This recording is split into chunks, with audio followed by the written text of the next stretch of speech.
வணக்கம் தலைவா! அனைவருக்கும் ஆசிரியர் பெருமக்களுக்கும் இனிய வணக்கம். இன்னைக்கு நம்ம இந்த வீடியோவில் இதை பற்றி பார்க்க போகிறோம் அப்படின்னு பார்த்தீங்கன்னா, டிஆர்பி மற்றும் பள்ளி கல்வித்துறையில் வந்திருக்க முக்கியமான தகவல்களை பற்றி இந்த வீடியோவில் முழுமையாக நம்ம பார்க்கலாம். நம்ம சேனலை நீங்கள் முதல் முறையாக பார்க்குறீங்கன்னா ஒரே ஒரு சப்ஸ்கிரைப் பண்ணி பெல்லை மட்டும் கிளிக் பண்ணி வச்சுக்கோங்க. நம்ம சேனலில் வர அப்டேட்ஸ் எல்லாமே மிஸ் பண்ணாமல் இருக்க இது மிகவும் அவசியங்க. டிஆர்பி மற்றும் பள்ளி கல்வித்துறையில் 149 ஜிஓவை நீக்கணும். 243 ஜிஓவை மாற்றி அமைக்கணும். 400 ஆசிரியர்கள் அந்த டெட் ஆசிரியர்களுக்கு உண்டான பணி நியமனத்தை குறித்தும் மின்னல் ரவி தொடுத்த வழக்குடைய இறுதி தீர்ப்பு குறித்தும் இந்த வீடியோவில் முழுமையாக நம்ம பார்க்க போகிறோம். அது மட்டுமே இல்லை, ஹைடெக் லேப்களுக்கு கணினி ஆசிரியர்கள் நியமிக்க வேண்டும் என்று தலைமை ஆசிரியர்கள் சங்கம் வலியுறுத்தியிருக்காங்க.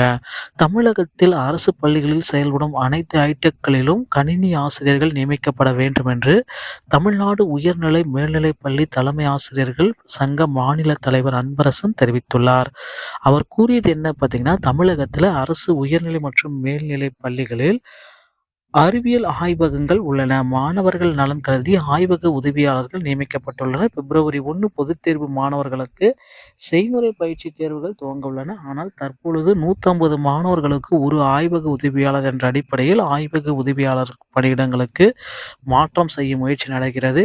இதனால் 150 மாணவர்களுக்கு குறைவாக உள்ள பள்ளிகளில் ஆய்வக உதவியாளர் இல்லாத நிலை ஏற்படும். இந்த நடவடிக்கையை கல்வித்துறை கைவிட வேண்டும். அனைத்து அரசு ஹைடெக் லேப்களிலும் இன்டர்நெட் வசதிக்கு பிஎஸ்என்எல் இணைப்பு பெற வேண்டும் என்று உத்தரவிடப்பட்டது வரவேற்கத்தக்கது. ஆனால் கிராமப்புற பள்ளிகளில் பிஎஸ்என்எல் நெட் வசதி பெரும்பாலும் கிடைப்பதில்லை. எனவே கிடைக்கும் நெட்வொர்க் வசதியை பயன்படுத்திக் கொள்ள அனுமதிக்க வேண்டும். அனைத்து ஹைடெக் லேப்களுக்கும் ஒரு கணினி ஆசிரியர் நியமிக்கப்பட வேண்டும் என்றும் அரசு பள்ளிகளுக்கு தூய்மையாளர்கள், இரவு காவலர்கள் நியமிக்கப்பட வேண்டும். உயர்நிலைப் பள்ளிகளில் 80% உடற்கல்வி ஆசிரியர்கள் பற்றாக்குறை உள்ளது. விரைவில் அதை நிரப்ப வேண்டும். காலாண்டு அரையாண்டு தேர்வுகளில் மாவட்ட அளவில் வினாத்தாள் தயாரிப்பதன் மூலம் மாணவர்களிடம் கோடிக்கணக்கில் பணம் வசூலிக்கப்படுவதாக புகார் வருகிறது.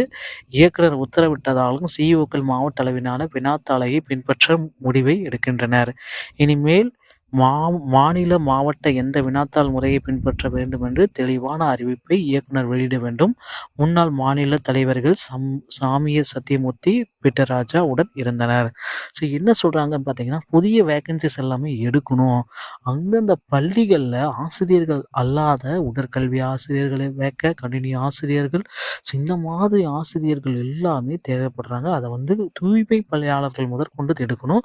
இரவு காவலர்கள். ஸோ அதனால் லேப் டெக்னீஷியனுக்கு உண்டான வேகன்சிஸ் இந்த ஆண்டு வரப்போகுது. அடுத்தடுத்த புதிய வேகன்சிஸ் பார்த்தீங்கன்னா பள்ளிகளில் கொண்டு வரதுக்கு ரெடியாக இருக்காங்க. இது மட்டுமே கிடையாது, 400 ஆசிரியர்களுடைய நியமனம். ஸோ இது பார்த்தீங்கன்னா கோர்ட்டில் கேசஸ் எல்லாமே போயிட்டுருக்கு.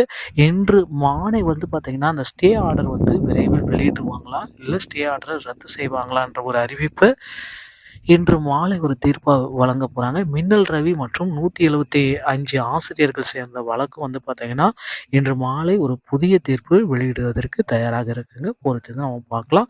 பள்ளிக்கல்வித்துறையில் அடுத்தடுத்த மாற்றங்கள் நிகழ ரெடியாக இருக்குது. டிஆர்பி மற்றும் பள்ளிக்கல்வித்துறை சம்பந்தமான செய்திகள் அனைத்தையும் உடனுக்குடன் பெற நம்ம சேனலோடு இணைந்திருங்கள். நன்றி, வணக்கம்.